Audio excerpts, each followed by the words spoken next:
Hello dear student, welcome to physics नमा। आज के इस वीडियो में हम लोग क्लास 11 फिजिक्स का चैप्टर लॉ ऑफ मोशन का topic solving problem in mechanics के बारे में स्टडी करेंगे। तो इस टॉपिक में हम स्टडी करने के बाद आप समझ जाएंगे कि लॉ ऑफ मोशन चैप्टर का जो न्यूमेरिकल है उसको हम लोग कैसे सॉल्व करेंगे, उसमें इक्वेशन को कैसे डिराइव करेंगे और जो भी हमें एक क्वांटिटी निकालना है, जो भी टर्म हमें निकालना है उसको हम लोग कैसे निकालेंगे। यह टॉपिक के बहुत ही इम्पोर्टेंट है जो न्यूमेरिकल सॉल्व करने में आसानी होगी इसको समझने के बाद। जैसे नीट और जेई में जो न्यूमेरिकल आते हैं, इस टॉपिक इसको स्टडी करने के बाद आप इसके कंसेप्ट को वहां पर यूटिलाइज करके न्यूमेरिकल को सॉल्व कर सकते हैं। तो चलिए आज का टॉपिक हम लोग स्टार्ट करते हैं। जैसे एक ट्रॉली है और यह एक रोप के द्वारा ए, एक यह ट्रॉली को एक रोप के द्वारा और यहाँ एक बीच में एक ब्लॉक है उसको लगाया गया है और यहाँ पर एक टेबल पर एक रखा गया है। टेबल के ऊपर एक पुली है, पुली से रोप यह क्रॉस करती है और यह रोप के दूसरे सिरे पर एक मास को लटकाया गया है। तो जैसे ये मास क्या है, हम छोड़ देते हैं, अगर मास को छोड़ देते हैं तो यह मास क्या है नीचे की तरफ आएगी और साथ में ट्रॉली और ब्लॉक को लेफ्ट की डायरेक्शन में पुल करती है। और यह ट्रॉली और ब्लॉक भी एक साथ ही यह पुल होते हैं और जो ये मास है यह नीचे की तरफ आता है, तो यह रोप भी नीचे की तरफ आता है और रोप के साथ यह ब्लॉक और ट्रॉली अटैच है, तो ये लोग भी ये लेफ्ट डायरेक्शन में मूव करते हैं और इसमें भी एक्सेलरेशन होता है, इस दोनों में एक्सेलरेशन होता है और यह मास जो है इसमें भी एक्सेलरेशन होता है। तो we can choose any part of the assembly and apply the law of motion to that part, provided we include all forces on the chosen part due to the remaining parts of the assembly। तो हम लोग इसको solve करने के लिए क्या करेंगे, कोई भी एक पार्ट या एक से अधिक पार्ट को हम लोग एक सिस्टम कंसीडर कर लेंगे और जो सिस्टम कंसीडर करेंगे उस पर जो एक्सटर्नल फोर्स लग रहा है उसको कंसीडर करेंगे। यह जो सिस्टम है वह बाहरी या इन्वायरमेंट पर जो फोर्स लगा रहा है उसको कंसीडर नहीं करेंगे, सिर्फ जो इस सिस्टम पर जो फोर्स लग रहा है उसको ही कंसीडर करेंगे। Chosen part of the assembly called as the system, जो पार्ट को हम लोग चूज करेंगे उसको हम लोग सिस्टम बोलेंगे। And the remaining part of the assembly plus any other agency of forces as the environment. तो सिस्टम के अलावा जो भी पार्ट रहेगा उसको हम लोग इन्वायरमेंट बोलेंगे। इन्वायरमेंट में क्या होगा, एक तो जैसे मान लीजिए हम इसको सिस्टम चूज करते हैं तो इन्वायरमेंट में ये ब्लॉक हो जाएगा और ये जो मास है ये हो जाएगा और साथ में इस पर जो भी एक्स्ट्रा और जो कुछ फोर्सेस लग रहे हैं जैसे ग्रेविटेशनल फोर्स लग रहा है या नॉर्मल फोर्स लग रहा है वह भी इन्वायरमेंट हो जाएगा। तो सिस्टम पर जो फोर्स लग रहा है उसको ही हम कंसीडर करेंगे। सिस्टम जो फोर्स लगा रहा है किसी दूसरे पार्ट पर उसको हम लोग कंसीडर नहीं करेंगे। इसको हम लोग देखते हैं। पहला क्या करेंगे, draw a diagram showing schematically the various part of the assembly of bodies, the link, support, etc। हम लोग एक एक हम लोग इसका डायग्राम ड्रॉ कर लेंगे। जैसे या पूरे ट्रॉली है या ब्लॉक है या मास है, इसका हम लोग एक डायग्राम ड्रॉ कर लेंगे। Choose a convenient part of the assembly as one system, और हमें जो भी सहूलियत होगा उसको हम लोग सिस्टम कंसीडर कर लेंगे। सिस्टम कंसीडर करने के लिए भी हमें कुछ कंडीशन है उसको हम लोग अप्लाई करेंगे कि all parts of the system should have identical acceleration.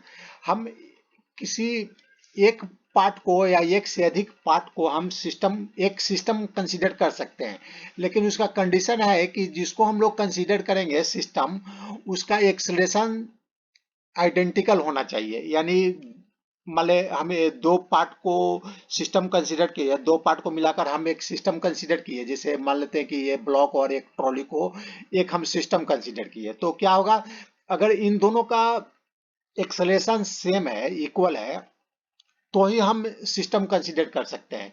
तो देखिए एक्सेलरेशन में क्या होता है, मैग्नीट्यूड और डायरेक्शन दोनों होता है, तो यहाँ पर मैग्नीट्यूड और डायरेक्शन दोनों सेम होना चाहिए, तभी हम सिस्टम कंसीडर करेंगे। जैसे मान लेते कि जब यह मास नीचे आया तो इसमें एक्सेलरेशन हुआ और मान ले ए एक्सेलरेशन हुआ, ये एक्सेलरेशन के साथ ये नीचे आने लगा, तो ब्लॉक भी ए एक्सेलरेशन के साथ लेफ्ट में आया और ट्रॉली भी ए एक्सेलरेशन के साथ यह लेफ्ट में आया।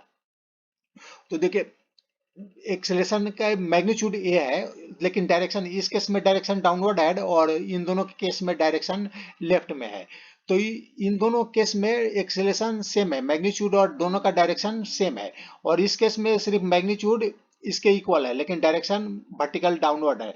तो हम इसको या तो एक सिस्टम कंसीडर करें या इसको एक सिस्टम कंसीडर करें या दोनों को एक साथ एक सिस्टम कंसीडर कर सकते हैं, लेकिन इसको भी हम अलग से एक सिस्टम कंसीडर कर सकते हैं, लेकिन इसको और इसको हम एक सिस्टम कंसीडर नहीं कर सकते हैं, और इसको भी एक सिस्टम कंसीडर नहीं कर सकते हैं। क्यों? क्योंकि इसका डायरेक्शन अलग है, इसका जो एक्सेलरेशन का डायरेक्शन अलग है और इसका भी एक्सेलरेशन का डायरेक्शन अलग है, इसका एक्सेलरेशन का डायरेक्शन अलग है, लेकिन इन दोनों को हम एक सिस्टम कंसीडर कर सकते हैं क्योंकि इसका जो एक्सेलरेशन है, डायरेक्शन और मैग्नीट्यूड दोनों सेम है। Draw a separate diagram which shows this system and all the forces on the system by the remaining part of the assembly। और हम जितने भी फोर्सेस हैं सिस्टम पर लग रहे हैं उसको हम लोग ड्रॉ कर लेंगे। Do not include the forces on the environment by the system. और जो सिस्टम है उस पर जो इन्वायरमेंट फोर्स लगा रहा है, यानी सिस्टम के बाहर का भी जो पार्ट है वो भी सिस्टम पर फोर्स लगाएगा, तो उसको हम लोग कंसीडर नहीं करेंगे, हमें सिर्फ जो सिस्टम पर जो फोर्स लग रहा है उसको ही कंसीडर करना है। A diagram of this type is known as the free body diagram, FBD। और हम जो डायग्राम इस तरह का बनाएंगे उसको फ्री बॉडी डायग्राम बोलते हैं, उसको शॉर्ट में बोलेंगे FBD। तो देखिए इन ए फ्री बॉडी डायग्राम बनाएंगे, उसमें क्या होता है, magnitude of forces and direction on, उसमें हम मैग्नीट्यूड फोर्स का मैग्नीट्यूड और डायरेक्शन को बताएंगे। और non forces can be determine using law of motion, और जो हमें फोर्सेस मालूम नहीं है उसको हम लोग लॉ ऑफ मोशन, जो न्यूटन का फर्स्ट लॉ है, सेकेंड लॉ है या थर्ड लॉ है, उससे हम लोग डिटरमाइन कर लेंगे जो फोर्सेस हमें मालूम नहीं है। If necessary flow same procedure for another choice of system. और हम एक सिस्टम के बारे में ये सब कर लिए, अब हम दूसरे सिस्टम के बारे में भी ऐसा ही कर लेंगे, और हमें 2 या 3 इक्वेशन मालूम चल जाएगा तो हम उसको हम अलजेब्रिक सॉल्यूशन निकाल कर जो भी टर्म हमें मालूम करना है उसको हम लोग इजीली मालूम कर सकते हैं। जैसे ये इस केस में देखते हैं, ये ट्रॉली है, ट्रॉली को हम लोग एक सिस्टम कंसीडर करते हैं। तो देखिए ट्रॉली पर कौन कौन से फोर्सेस लग रहे हैं। ट्रॉली जो फोर्स लगा रहा है इन्वायरमेंट पर उसको हम कंसीडर नहीं करेंगे, सिर्फ ट्रॉली पर जो फोर्स लग रहा है उसको कंसीडर करेंगे। तो देखिए ट्रॉली ये रोप से बंधा हुआ है, तो ट्रॉली रोप का जो टेंशन है वह इस पर फोर्स लगा रहा है लेफ्ट की डायरेक्शन में। तो टेंशन भी क्या होता है, फोर्स ही होता है। तो यह देखिए जो रोप का जो टेंशन है यह लेफ्ट डायरेक्शन में फोर्स लगा रहा है, इसको मान लेते हैं T। और जो ट्रॉली का ट्रॉली पर क्या है, ग्रेविटेशनल फोर्स डाउनवर्ड डायरेक्शन में लग रहा है। तो जो डाउनवर्ड डायरेक्शन में ट्रॉली पर ग्रेविटेशनल फोर्स लग रहा है, और यह ट्रॉली क्या है, वर्टिकल मोशन नहीं कर रहा है, सिर्फ हॉरिजॉन्टल मोशन कर रहा है। तो जो डाउनवर्ड डायरेक्शन में जो ग्रेविटेशनल फोर्स लग रहा है उसके इक्वल न्यूटन्स के थर्ड लॉ के अनुसार उसके इक्वल एक वर्टिकल अपवर्ड डायरेक्शन में फोर्स लग रहा होगा, तभी यह दोनों फोर्सेस बैलेंस कर रहा है, जिसके कारण ट्रॉली वर्टिकल डायरेक्शन में मूव नहीं कर रहा है। तो इस पर वर्टिकल डायरेक्शन में नॉर्मल फोर्स लग रहा है, उसको मान लेते हैं नॉर्मल फोर्स, जो इक्वल होगा mg के, यानी जो ग्रेविटेशनल फोर्स ट्रॉली पर लग रहा है उसके इक्वल होगा। तो अगर नॉर्मल फोर्स ऊपर लग रहा है या ट्रॉली पर नॉर्मल फोर्स ऊपर लग रहा है, तो ट्रॉली पर नॉर्मल फोर्स ऊपर लग रहा है, तो जो ये टेबल का सरफेस है उस पर क्या कर रहा होगा, इक्वल फोर्स ट्रॉली भी लगा रहा होगा, तो वह कितना हो जाएगा, यह जो नॉर्मल फोर्स है उसके इक्वल होगा। तो नॉर्मल फोर्स कितना है, mg है, तो यह ट्रॉली भी जो फ्लोर है इस टेबल का जो सरफेस है उस पर कितना फोर्स लगा रहा है, mg फोर्स लगा रहा है। तो mg फोर्स डाउनवर्ड डायरेक्शन में हो जाएगा और नॉर्मल फोर्स अपवर्ड डायरेक्शन में हो जाएगा। ये दोनों एक दूसरे को बैलेंस कर रहे हैं, जिसके कारण ट्रॉली का वर्टिकल डायरेक्शन में मूवमेंट नहीं हो रहा है और सिर्फ टेंशन के कारण यह लेफ्ट डायरेक्शन में यह मूव कर रहा है। तो हम अब इसमें एक्सेलरेशन है, तो देखिए फोर्स क्या होता है, फोर्स इस पर ट्रॉली पर कितना फोर्स लग रहा है, टी फोर्स लग रहा है, टी फोर्स। और न्यूटन के सेकेंड लॉ के अनुसार क्या होता है, force equal to mass into acceleration होता है। तो मान लेते हैं इस ट्रॉली का मास m है और एक्सेलरेशन a है, तो t कितना हो जाएगा, t इक्वल टू m हो जाएगा। तो हम इस ट्रॉली को एक सिस्टम कंसीडर करके हम एक इक्वेशन निकाल लिए। अब हम देखिए ब्लॉक को एक सिस्टम कंसीडर करते हैं, तो ब्लॉक पर यह जो टी है टेंशन, ट्रॉली इसको हम रोप को मान लेते हैं, मासलेस मान लेते हैं। तो ये ट्रॉली और ब्लॉक के बीच का जो टेंशन है यह टी है, और यहाँ से फिर ब्लॉक और पुली के बीच का भी टेंशन यह चेंज हो जाएगा। यह इस टेंशन को हम मान लेते हैं कि T1 मान लेते हैं। तो ब्लॉक पर अब देखिए कौन कौन से फोर्सेस लग रहे हैं, ब्लॉक पर क्या क्या फोर्स लग रहा है। तो T1 फोर्स लेफ्ट डायरेक्शन में लग रहा है जो रोप का टेंशन है, और टी राइट डायरेक्शन में लग रहा है जो रोप का टेंशन के कारण राइट डायरेक्शन में लग रहा है।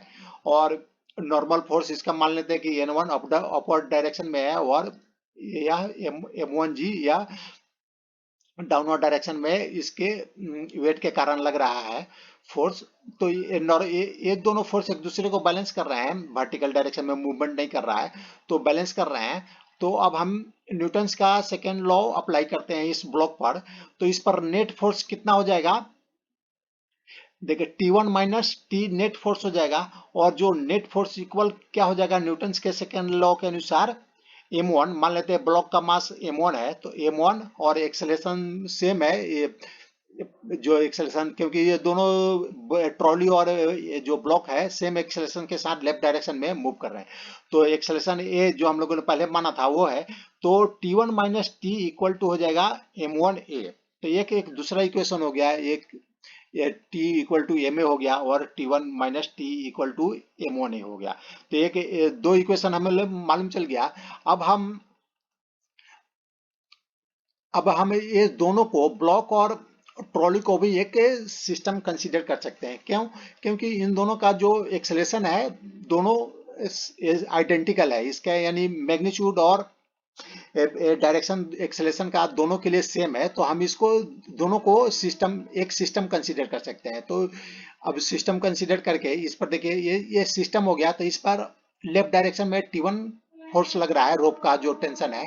तो फोर्स न्यूटन्स का सेकेंड लॉ को अप्लाई करेंगे, तो T1 इक्वल टू क्या हो जाएगा, इन दोनों का मास कितना हो जाएगा, टोटल मास कितना हो जाएगा, m1 प्लस m, और एक्सेलरेशन a है, तो T1 equal to m1 plus m a हो जाएगा। अगर हम इन दोनों को एक सिस्टम मानकर न्यूटन्स के सेकेंड लॉ को अप्लाई करेंगे, तो हमारा एक अलग इक्वेशन आ जा रहा है, T1 equal to m1 plus m multiply by acceleration.